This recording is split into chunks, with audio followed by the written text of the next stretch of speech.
Welcome to Keeping Up with Jones, the Lonnie Jones podcast adventure.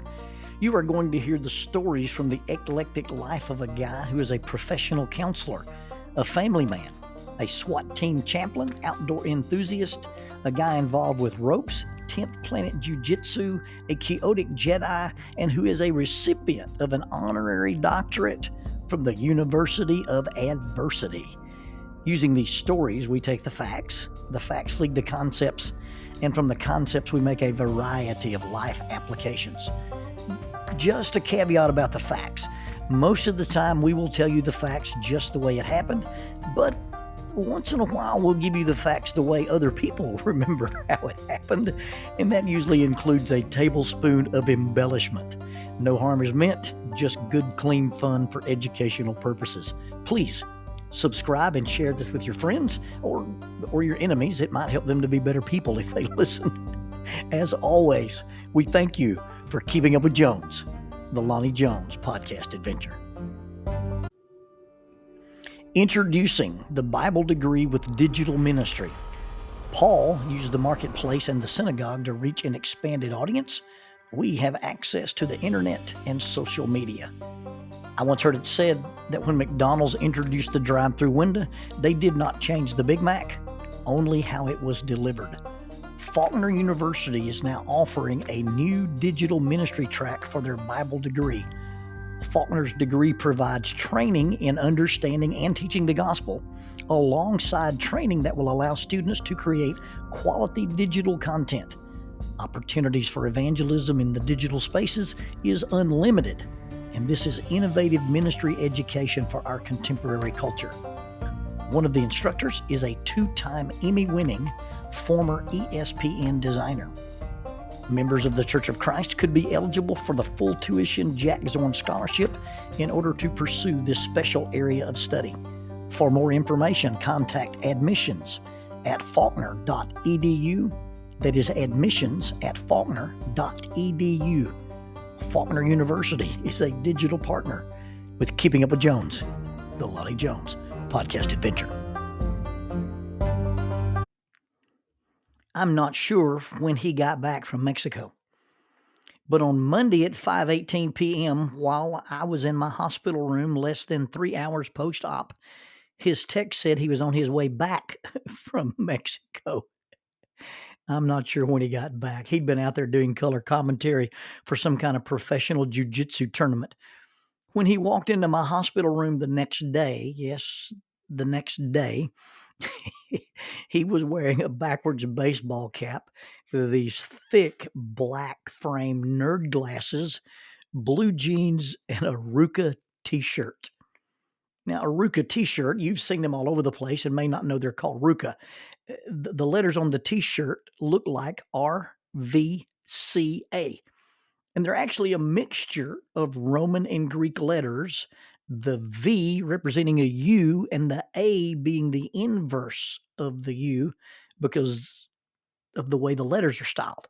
Now, when you pronounce it, knowing that, you would pronounce it Ruka, and it sounds somewhat like the Greek word for clothes or clothing.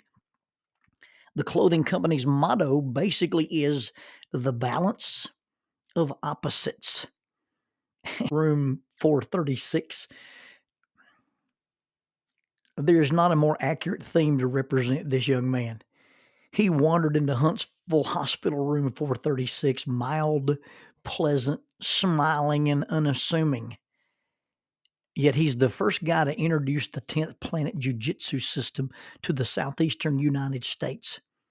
He is a notable presence in the jiu-jitsu community. His website is brandonmc.ninja. And no one but me knew that the most dangerous man in the hospital and the most likable, pleasant young man in the building was standing beside my bed in room 436. His skills as a grappler, his knowledge and insight as an instructor have made him internationally known, if not downright famous. He's cornered fighters at the UFC, been the professional grappling trainer for several professional cage fighters. He's done color commentary for ADCC. If you don't know what that is, that's the Abu Dhabi Combat Club Submission Fighting World Championship. And this is the most prestigious no-gi submission grappling tournament in the world. He's done color commentary at the EBI, the Eddie Bravo Invitational, at CJJ, the Combat Jiu-Jitsu venue, at the Amateur International Grappling Association for a group known as Subversive, and then he's the commissioner and color commentator for his own professional grappling league known as the Professional Grappling Federation. He is a person of integrity and selflessness. When Jesus sees Nathanael in the New Testament for the first time, Jesus says, "Behold, there is an Israelite in whom there is no guile." That's Brandon McGathrin. That's the ninja. He is just that genuine. I don't know how you can be guileless and be a ninja, but we're talking about the balance of opposites. He walked down the hall and he knocked rhythmically on my door, some kind of a little drumming tune. He's an accomplished musician. You could find the contemporary Christian song Vertical by a band called Bougie Shepherd, and he'd be the lead singer, if not the lead guitarist on it. He hugged me, and we shook hands like Dylan and Dutch. That would be Arnold Schwarzenegger and Carl Weathers in the movie Predator. And while we embraced, he unceremoniously laid a brown belt on my lap. No warning, no fanfare, no video this time. And to be honest, it's probably not a promotion, but simply a gift. A kindness to an old man and an old friend. What he doesn't say is often as powerful as what he does say. But what he did say, as he spoke softly out of the hearing of my stunned daughter and my tearful wife, was, "There is a path to black belt without active rolling if you're willing to rethink the way you approach jiu-jitsu." Years and years ago, even before I had a blue belt, he'd explained to me that my belt rank as such was not a reflection of my grappling skills, but simply the progress in this one specific system, the 10th planet system. And this is a system whose recognition has become important to me, not because of the system, the skills, or the art, but because of the people in this system that I respect and admire and cherish, and to some degree covet their respect. After I recover, after I'm allowed to do something other than, to quote Dr. Roni Najjar, walk and carry a dinner plate, I may visit with Brandon and see what is in his genius mind.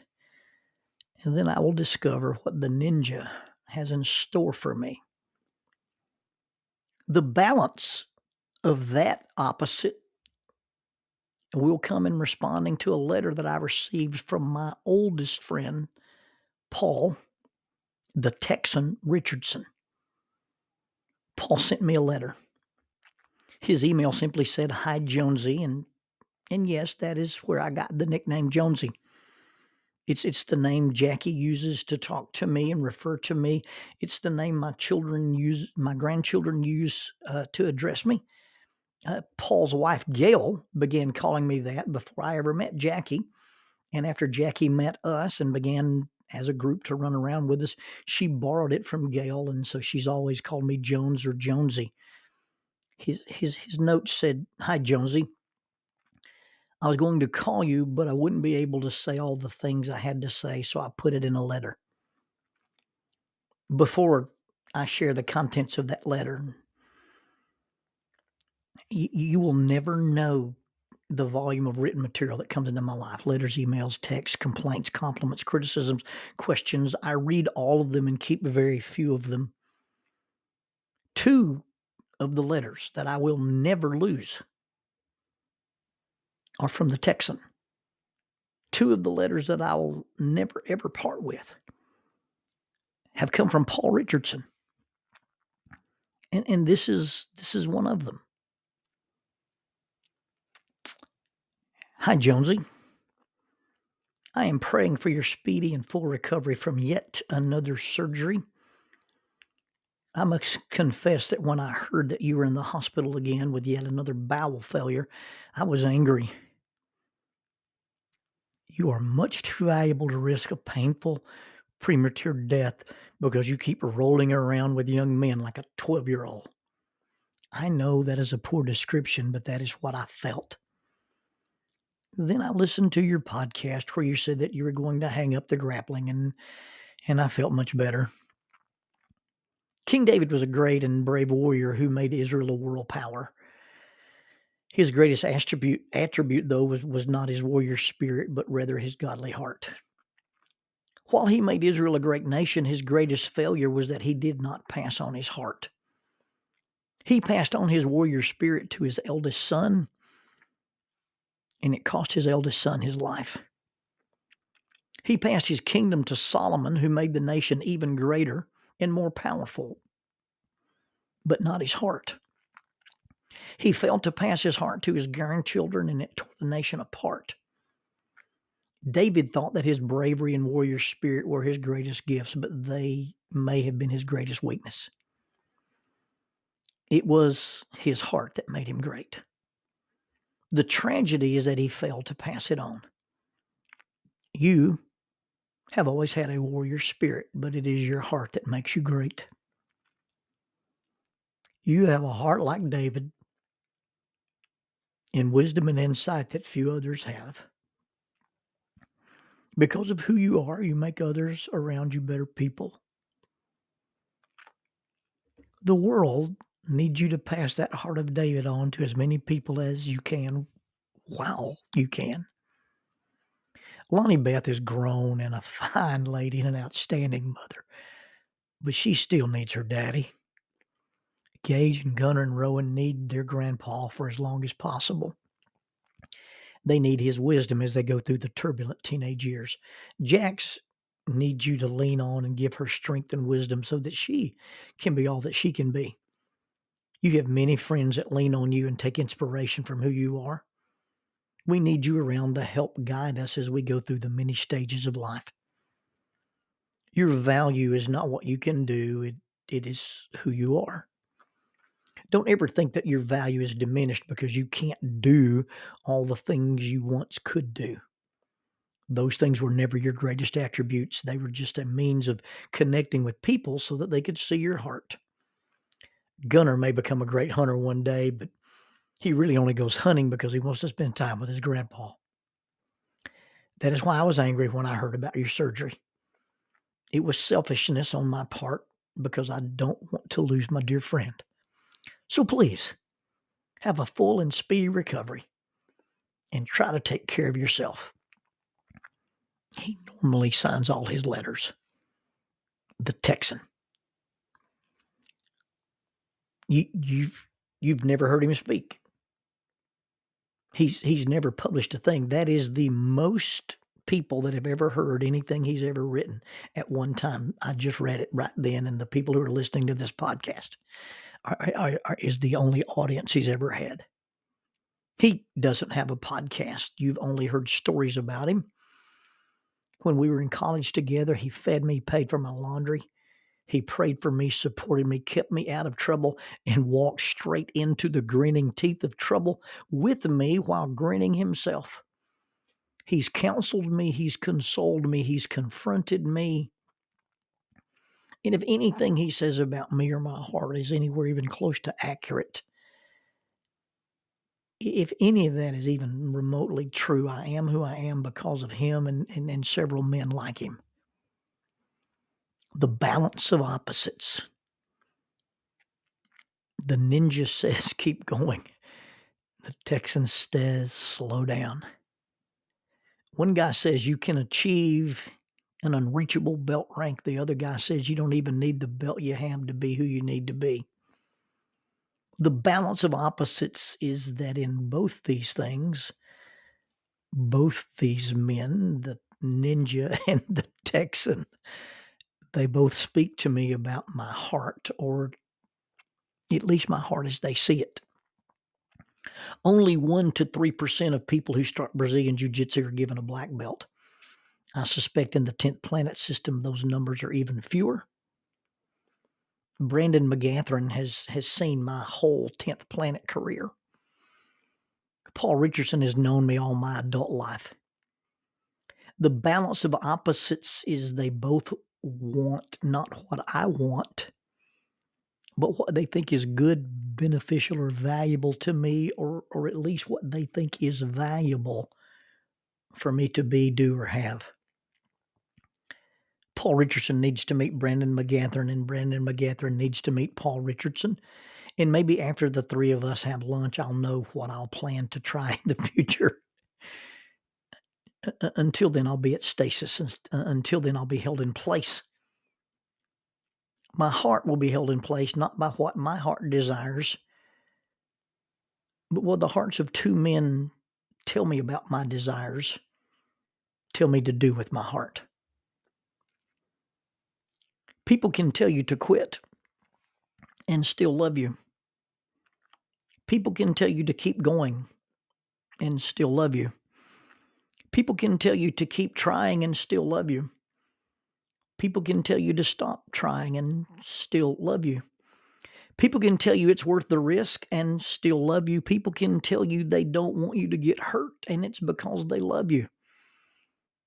Paul Richardson, the Texan, actually walked into my dorm room one time and told me if I continued on the path I was on with a certain girl, I would end up being hurt and ruin her life. And this girl's name was not Jackie. And I threw him out. I threw him out. I tossed a 135-pounder into the hallway. But I listened to him because I knew only a man who loved you deeply would risk his friendship to tell you that you were at risk, and they didn't want to see you hurt.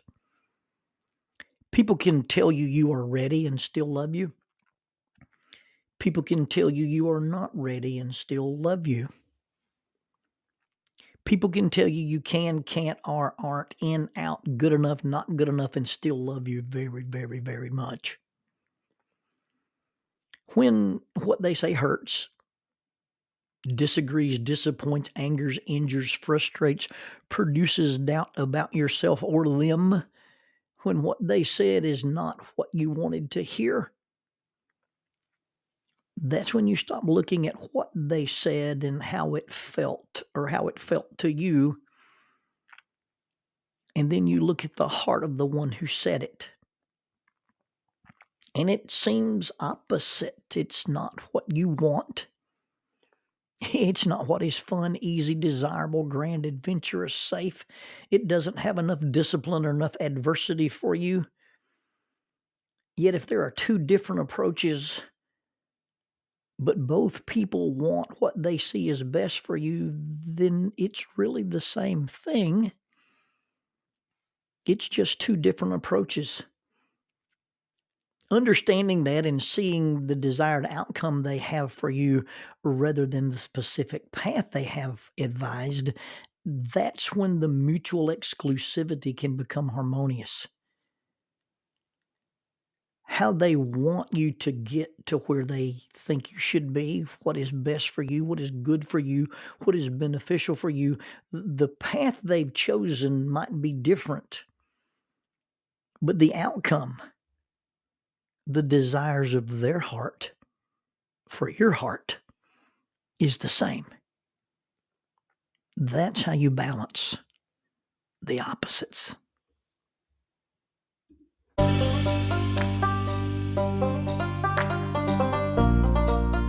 Using the tool of shortwave radio, World Christian Broadcasting literally covers the world every day with the gospel. They use two large curtain antennas. One is located in Anchor Point, Alaska, and the other in Madagascar. They send out messages that are recorded at their international home in Franklin, Tennessee. They make available 40 hours of broadcast every day. The broadcasts are made in English, Chinese, Russian, Spanish, Portuguese, Korean, English for Africa, and Arabic. They would love for your group to visit them. You can bring your ladies group, your youth group, or your men's group. Just give them a call at 615-371-8707, 615-371-8707, or you can go to 3W's and a dot, worldchristian.org, find the Donate Here button, and make a financial contribution to support this work that literally covers the world every day with the gospel. World Christian Broadcasting, in cooperation with Keeping Up with Jones, the Lonnie Jones podcast adventure.